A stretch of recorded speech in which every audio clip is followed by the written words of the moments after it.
more unglued the closer we get to Election Day. The usual suspects at MSNBC and The View are lobbing out their most wild and apocalyptic takes on a possible second Trump presidency. Watch.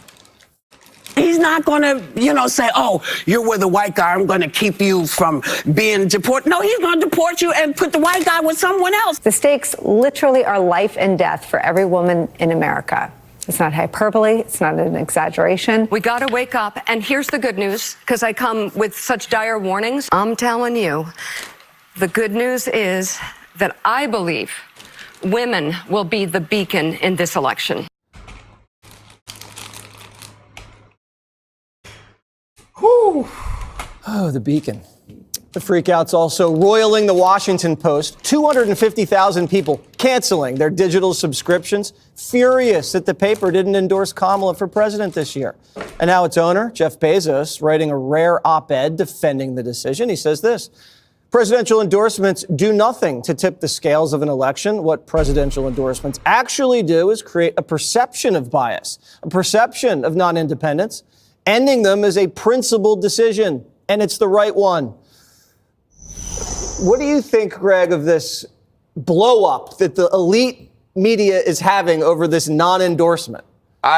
Okay, what is it going to cost him? A couple of $1 million a month in losses, right? He's like, what, yeah, $68 billion? He spends that much money on hormone treatments. I mean, let's be honest. It's amazing. Why is what? Okay, I said this before. One side is miserable, the other side isn't. Is that just constant? Like, why is it that, like if Trump loses, our viewers will be sad. They might even take it hard, but they always bounce back because their lives are prioritized. You got family, friends, work, spirituality. Politics is downstream from that, but for the Dems, it's upstream. So it affects family. It affects friends, work, spirituality. And because the ideology of leftism is about power, oppress versus oppressor, that means every relationship is transactional. That means you will dump your friends if they don't agree with you, if they don't agree with you. But we don't think that way. So I think when you look at these people, she says it's literally life and death. Maybe she doesn't know what the word literally means. And they're so angry. They're so angry. They have nothing to lose if Kamala wins, right? We're not going to go out and burn the place down. We had one bad day, Bad afternoon. Bad afternoon. Yeah, but if Trump wins, oh yeah, we're going to just have to be like, oh my God, I hope they don't come to my town. I hope they don't burn down my stuff. That's how it's going to be. With our pink hats? Yes. I don't understand. We got really mad and we marched around in silly outfits. Look after 2016 in D.C. What? And then you had 3 years of mostly peaceful rioting. In your face, Jessica. It was not in my face. It was, but carry on. So with the non-endorsement stuff, I think that the problem with it is that the endorsement was ready to go. The same thing at the LA Times and USA Today, and that it was ownership supplanting what was supposed to be the power of the editorial board and the people who actually run the paper, and that they feel like that Bezos's decision or the family that owns the LA Times is not reflective actually of the people who work at the paper. And you've seen mass resignations from these editorial boards, reporters extremely upset. And when you cut your subscription, I should say, like Jeff Bezos, the money doesn't really matter to him. You are hurting the reporters who are doing amazing work and winning Pulitzers and all of that. Now, Bezos has said that he did not know that on the same day that he made this decision, there was a meeting with the Trump Vance team about Blue Origin. And that was something that people were saying, like, is this because people are hedging their bets, right? They're thinking Trump may win, and I want to be able to do business with him. And I know that Trump is a grievance machine and that he's going to be mad at us if we endorse Kamala Harris, just as a I think side he piece to that. expected the endorsement from the Washington Post. It's no surprise, Jessica. Is this not the most inside the Beltway story ever? It is, but it is pretty delicious I love it. First of all, why did Bezos buy the Post? Because it was failing. And without him, there might not be a Washington Post at all. So part of my feeling about this is that, okay, The boss said, we are not endorsing. You don't want to be here? That's fine. Goodbye. Get lost. Got to go. But y'all, man.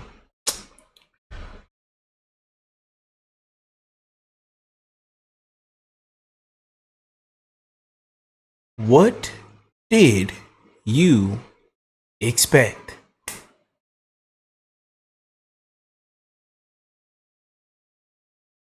People are terrified when they see those interviews, when they watch those town halls, when they hear her speak. People are terrified.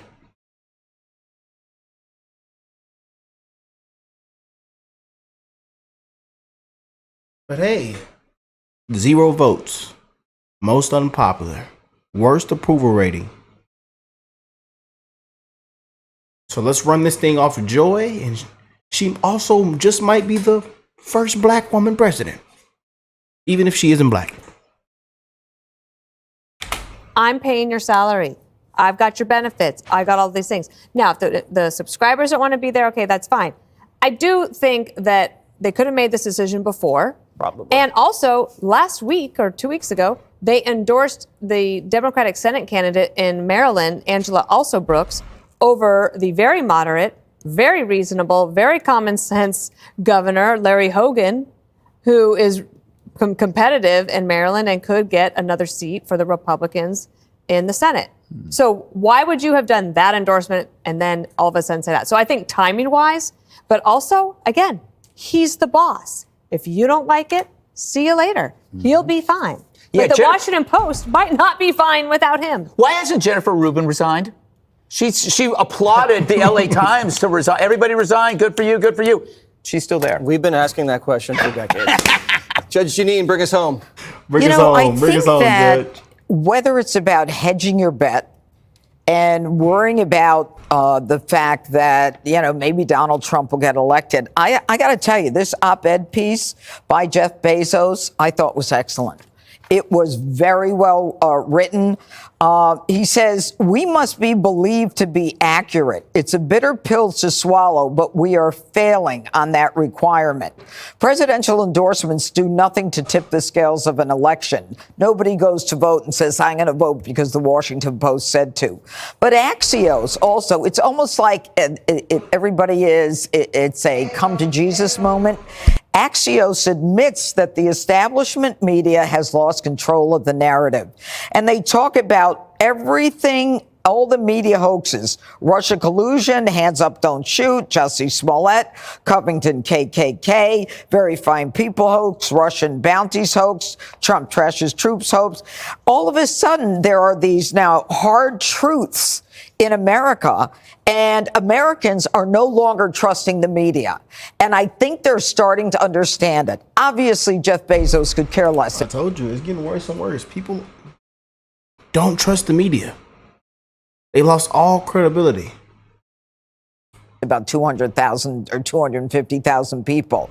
But if you read it and believe him, you say to yourself, you know what? Donald Trump pulled the veil off in 2016, and everybody now sees it for what it is, and they're trying to right the ship. All right. I think we all learned that billionaires are just better people.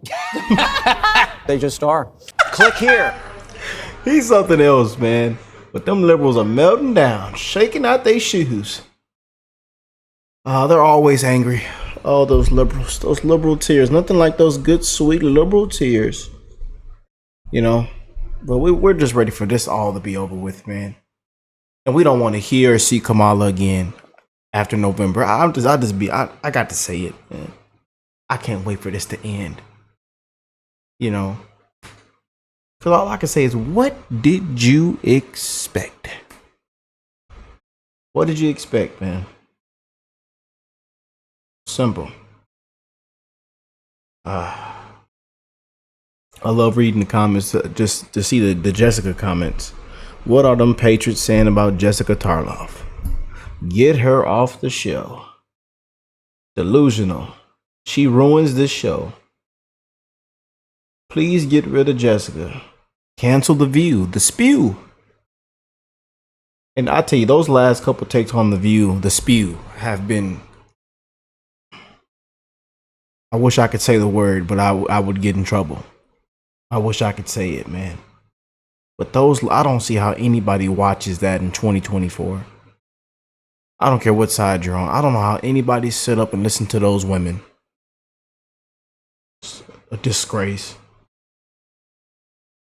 But make sure you go out and vote. Trump 2024, baby. Too big to rig. And we need common sense back. We need a change of leadership, man. But what y'all think of all this? Comment down below, man, as those liberals are melting down, crying, mad, shaking out their shoes. You know, nobody can't take a joke. Everybody's woke, soft, sensitive.